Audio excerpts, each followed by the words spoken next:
एक समय की बात है। जंगल के पास एक लकड़हारा रहता था। वो जंगल में लकड़ी इकट्ठा करता था और उन्हें बाजार में बेच देता था कुछ पैसों के लिए।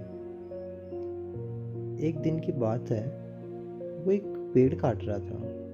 तभी हुआ ये कि गलती से उसकी कुल्हाड़ी पास की एक नदी में जाकर गिर गई।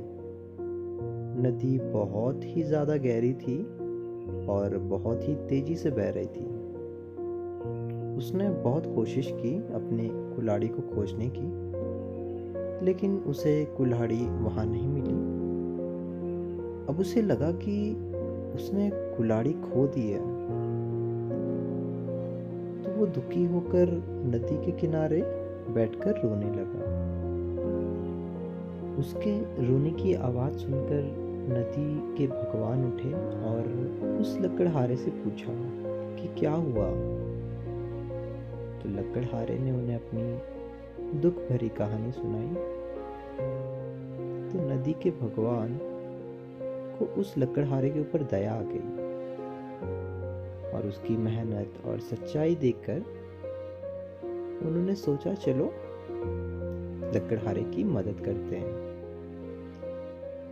तो वो नदी में गायब हो गए और एक सुनहरी कुल्हाड़ी वापस लाए।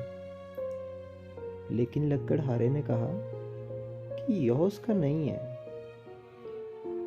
तो फिर भगवान फिर से गायब होते हैं और इस बार उन्होंने चांदी की कुल्हाड़ी लेकर आए।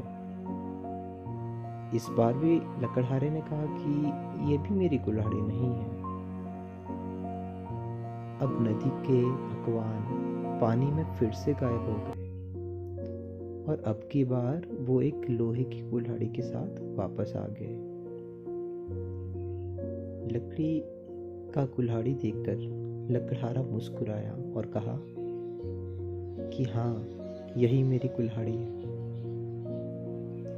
नदी के भगवान ने लकड़हारे की ईमानदारी से प्रभावित होकर उसे सोने और चांदी दोनों कुल्हाड़ी भेंट कर दी।